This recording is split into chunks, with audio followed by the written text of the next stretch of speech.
je vais parler de ta naissance. Mais avant ta naissance, je vais parler de cette période avant que tu viennes au monde.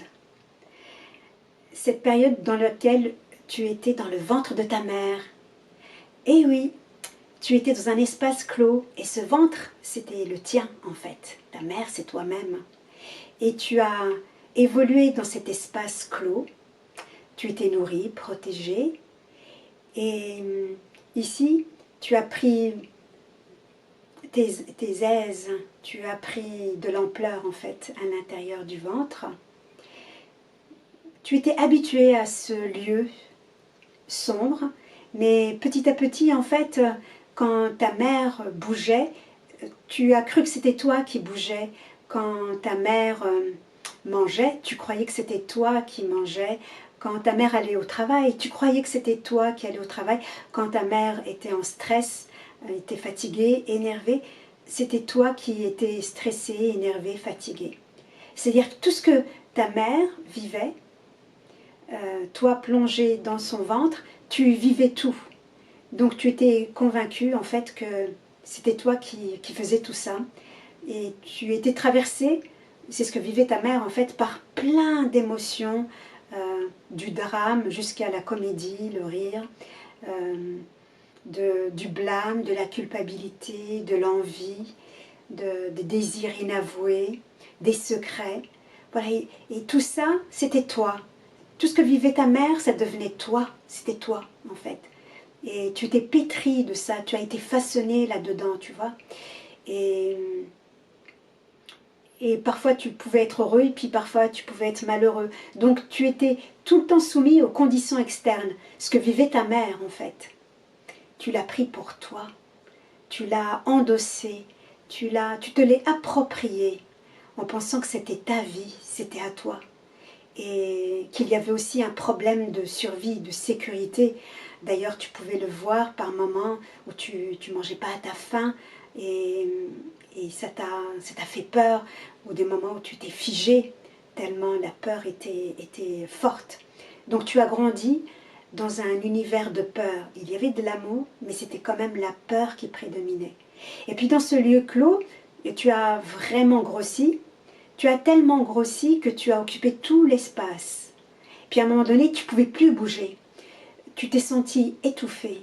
Tu t'es senti contraint, confiné. Tu as essayé de te débattre. Tu es rentré dans une lutte, en fait. Et tu étais en lutte contre ta mère, contre toi-même, en fait, parce que le fait d'être là-dedans, tu étais confondu avec le corps de ta mère. Donc tu étais en lutte et en même temps en protection. Enfin, il n'y avait que des choses paradoxales. Les pensées de ta mère devenaient tes pensées. Tu te les ai appropriées aussi, sans rien comprendre. Tu as tout acheté, en fait. Voilà, et tu as évolué là-dedans. Et puis à un moment donné, tu n'en pouvais plus de ne pas avoir d'espace. Tu ne pouvais plus bouger, en fait. Tu étais complètement figé. Et là, tu as senti un souffle d'air, quelque chose qui était à l'extérieur. Une peur t'a envahi parce que tu devais partir de là. Sinon, tu sais intrinsèquement que tu vas mourir sinon. Et en même temps, tu as peur de quitter cet espace, même s'il ne te convient absolument pas, même si tu es malheureux à souhait du matin au soir, tu n'en peux plus. Tu sais que ça doit changer. Tu dois passer à autre chose. Tu dois laisser tomber, en fait, cet endroit où tu vis. Et puis, à un moment donné, il y a une poussée, en fait. Et au départ, tu résistes à cette poussée, tu vois, qui veut te mettre dehors, à être expulsé. Donc, au départ, tu résistes un peu, tu te cramponnes, tu vois. Des fois, tu relâches, puis des fois, tu te cramponnes. Et c'est délicat. Et tu ne comprends rien. Tu veux essayer de comprendre. En fait, ta mère est en train de faire des choses et toi, tu prends tout ce qu'elle vit, en fait, qu'elle ne va pas y arriver, que c'est trop difficile, que c'est la panique à bord, etc. Et puis, à un moment donné, c'est le moment, en fait. Tu ne sais même pas que c'est le moment, mais c'est le moment de sortir de là. Et finalement, tu es expulsé. Alors, pour certains, ça va être quelque chose qui va être un accouchement rapide, très très rapide. Puis pour d'autres, ça peut être à l'issue d'un long travail en fait. tout un processus progressif. Donc, que ça soit radical ou progressif, tu sors de là. Tu quittes le ventre de ta mère, c'est-à-dire tu quittes ce toi-même dans lequel tu étais identifié. Et en sortant de là, paf, ben, tu découvres la lumière. En fait, avant, tu croyais voir quelque chose. Mais en fait, tu réalises que tu étais dans les ténèbres, dans le ventre de ta mère, dans le ventre de toi-même. Tu ne voyais rien. Maintenant, tu vois. Et tu vois et tu ris. Et tu es ému. C'est spectaculaire. Tu n'en reviens pas. C'est un monde en soi. Et puis, on coupe le cordon avec ta mère. Donc, tu n'es plus relié, en fait, avec ta mère, avec toi-même, ce corps. Celui qui te nourrissait, celui qui te protégeait. Tu n'as plus ce lien exclusif, privilégié. Tu es autonome. Et là, tu es exposé à la lumière. Et toi-même, tu es plein de lumière. Tu es un nouveau-né. Tu viens de naître. En fait, tu viens vraiment de revenir à qui tu es. Cela que tu as toujours été, en fait. Mais comme avant, tu étais dans le ventre de ta mère, c'est-à-dire dans le ventre de toi-même, tu ne te vivais pas, en fait. Tu étais dans une illusion de croire que c'était toi qui faisais les choses quand ta mère bougeait, préparait à manger, allait se coucher, allait travailler. Tu crois que c'était toi, mais en fait, tu n'as jamais rien fait.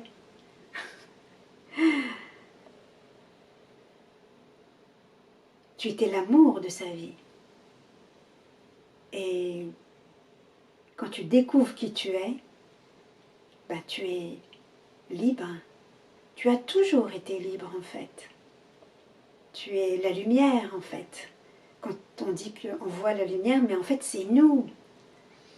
Si je vois la lumière, c'est parce qu'il y a le projecteur. La lumière, elle ne vient pas de l'extérieur. C'est impossible. Elle vient bien de quelque part. Elle vient de celui qui la voit, en fait. De celui qui la connaît, qui peut la nommer lumière. Mais ça paraît tellement trop simple qu'on préfère, soi-disant, dire que voilà, cette lumière vient de dehors, vient du soleil. Non! Si je vois le soleil, c'est parce qu'il vient de moi. Tu vois, le soleil est là-bas. Mais si je reviens ici, d'où ça part, en fait, je vais réaliser que ça vient même pas de ce corps, puisque ce corps, je le vois. Je vois ce corps.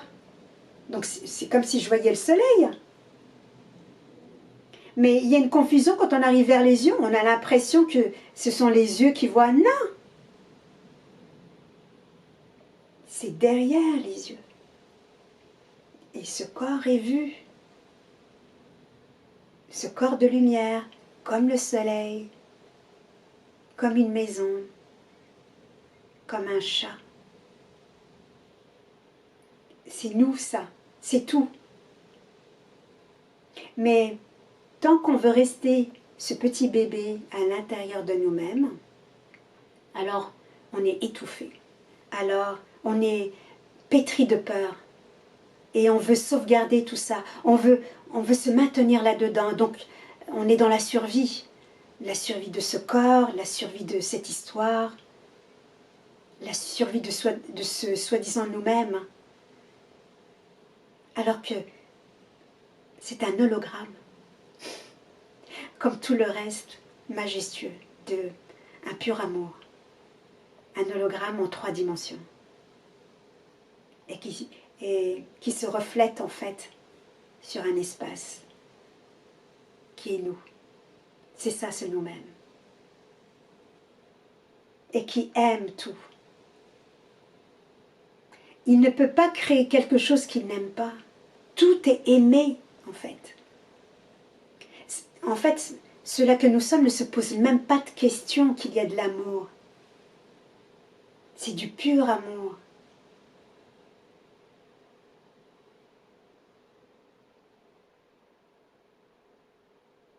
Mais tant qu'on est confiné, contraint dans ce corps, à se croire identifié, alors on s'est posté comme un agent de sécurité qui protège le corps.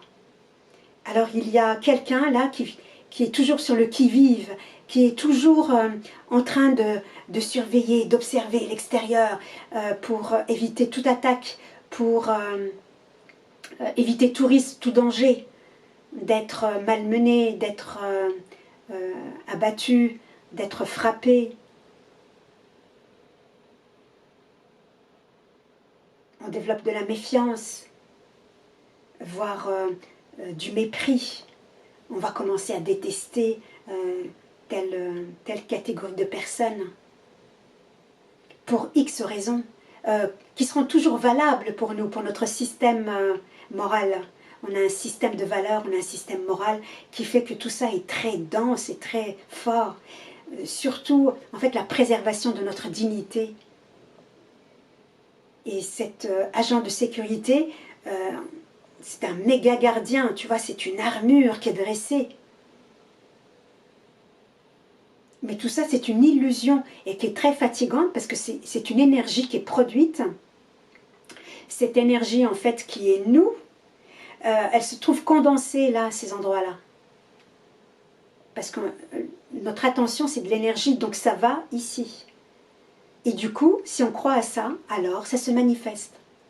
C'est-à-dire qu'il y a un danger et qu'on doit assurer notre survie, qu'on a cette vie à notre charge.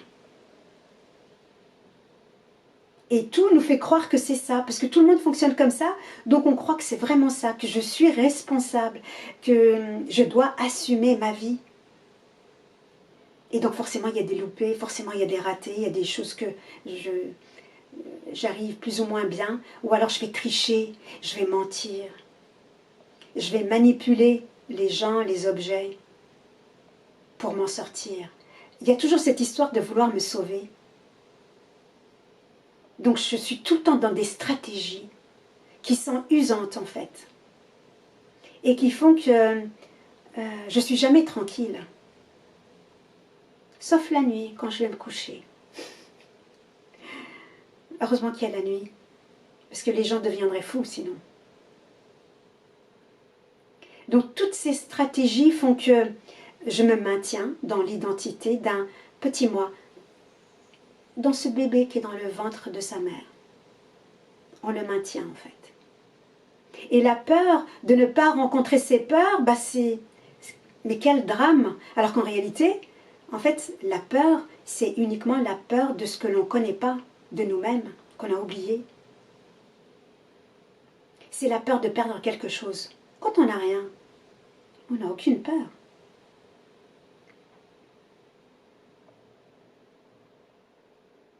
Mais tant qu'il y a cette peur et que je ne veux pas la rencontrer pour vraiment voir ce que c'est-à-dire rien, que du vide.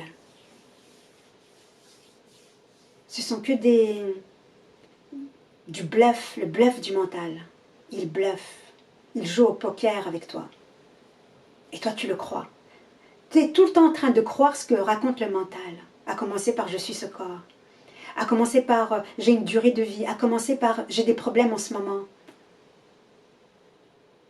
En fait, si tu n'as rien, si vraiment tu te détaches de tout, alors tes problèmes, ils ne sont pas à toi.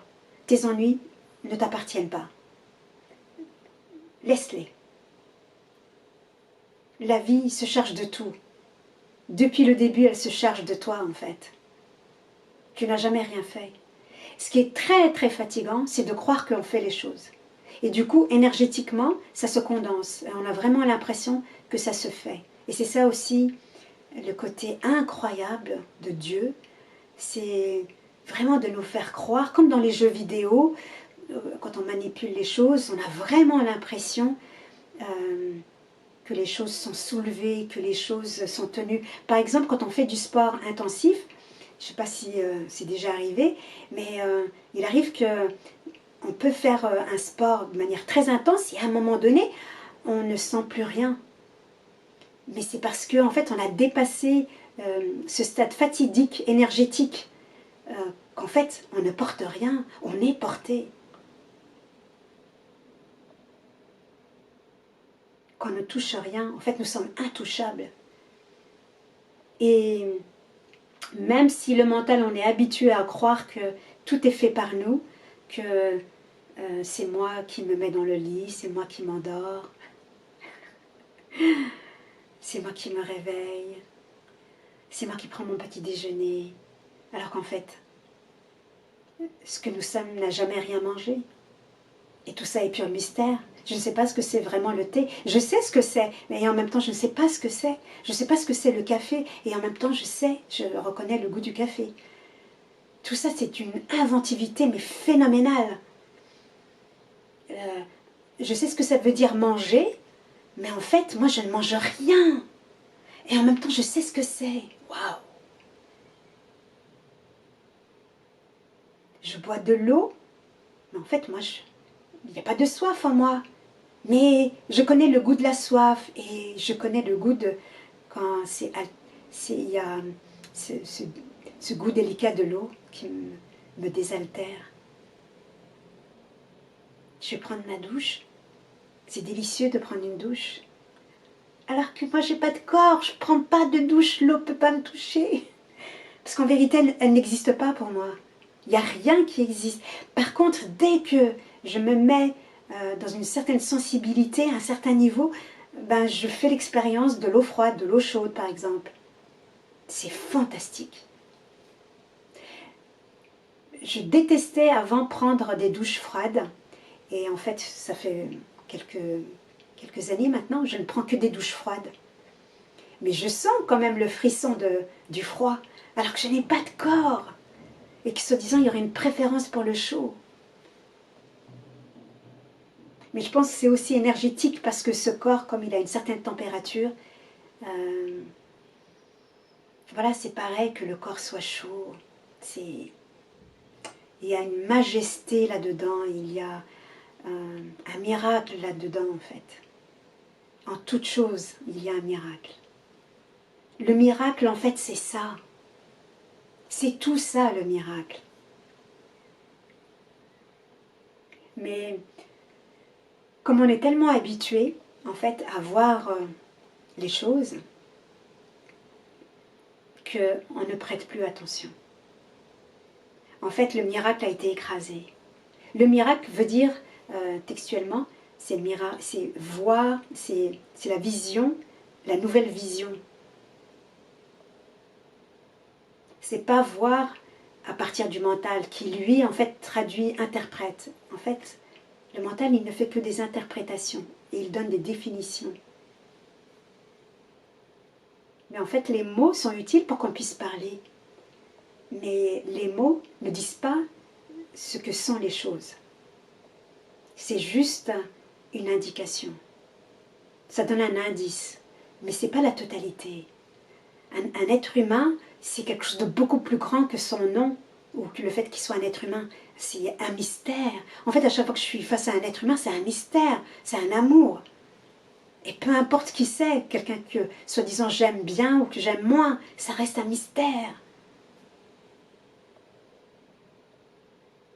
Tu vois, le champ est large, il est ouvert. Alors que si je passe par le mental, tout de suite, ça enferme, j'ai enfermé l'autre. Je l'ai limité. Pourquoi?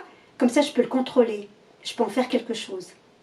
Et là, je suis effectivement dans le monde de la séparation.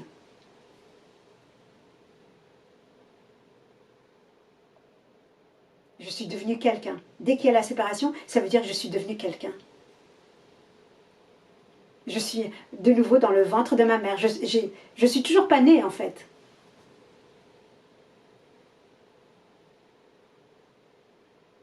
Il y a des risques d'étouffement. Il y a plein de risques de maladies, etc. Parce que je ne prends pas le risque de me laisser porter par la poussée de la vie qui veut m'emmener vers la lumière, vers moi-même, vers ce nous, ce merveilleux. Mais à partir du moment où on arrête de résister, on arrête de se fuir, de fuir qui on est vraiment. Quand on sent profondément qu'on n'est pas ce petit bébé dans le ventre de sa mère, en fait, de nous-mêmes. On est autre chose. Et qu'on n'est pas la mère qui bouge. On est vraiment autre chose. Quand on se désire vraiment de se connaître,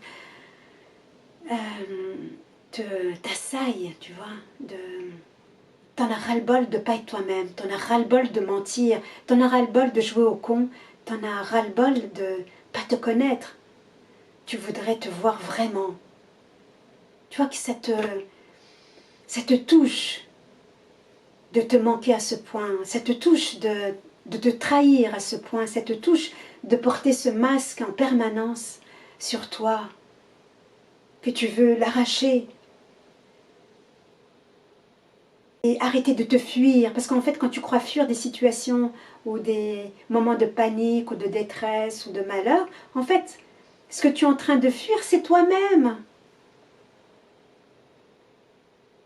Quand on arrête de se fuir, quand on arrête de s'abandonner, d'abandonner notre vraie nature, quand on arrête de la rejeter, puisqu'on est tout le temps en train de la rejeter, pour préférer être quelqu'un. Quand on s'ouvre vraiment à découvrir notre vraie nature, à célébrer notre présence, à dire oui, oui, oui, je te veux, oui, je te veux, maintenant, parce que ça te désire en fait. Le désir de nous-mêmes est irrésistible, le désir de Dieu est intense, c'est un amour fou, fou. Et quand tu arrêtes avec le mental, c'est-à-dire de mettre ton attention sur le mental et que tu tombes dans le cœur et tu te laisses imbiber par ce qui est là, c'est toi, c'est plein de toi. En fait, c'est un plein d'amour. Et l'amour, c'est émouvant, c'est émouvant. Par moments, je vis sans arrêt des moments où je ne sais pas si je suis le canapé, si je suis le plancher, si je suis le verre d'eau. C'est un amour fou, en fait, de disparaître dans des éléments. C'est impressionnant. Et c'est vraiment de l'amour. Je ne peux pas l'expliquer autrement. Il y a un lit de tendresse, un nid d'amour, et c'est vivant. Et tout ça est là pour nous, en fait, parce qu'il n'y a que nous dans ce qui est. Mais ici, il n'y a pas de place pour se croire être un petit personnage. D'ailleurs, on fout la paix à ce personnage, à ce corps. Il peut se détendre. Il peut se guérir s'il est malade. Il peut se redresser et sautiller comme un enfant, chanter, danser, rire. Et ça se fait de lui-même, tu vois, parce que on a l'impression que, tu vois, quand le bébé il sort du ventre de sa mère, en fait, il voit tout. Il voit que la mère, elle bouge toute seule, que, en fait, lui, avant, il croyait qu'il était en elle et qu'il bougeait. Non, là, il voit que, en fait, elle bouge toute seule et que tous les éléments bougent tout seuls. Il n'y a personne, en fait, qui articule. Tout se fait par lui-même et ça vient de nous. C'est nous, c'est notre royaume. Mais pas en tant que cette petite personne, en tant que cela. Tu es dans un conte. C'est un conte merveilleux. Qui se déroule instant après instant. L'instant est savoureux parce que c'est nous. Pourquoi c'est savoureux? Parce que c'est nous, en fait. C'est pas les choses, c'est parce que c'est nous. Et ce nous, c'est merveilleux.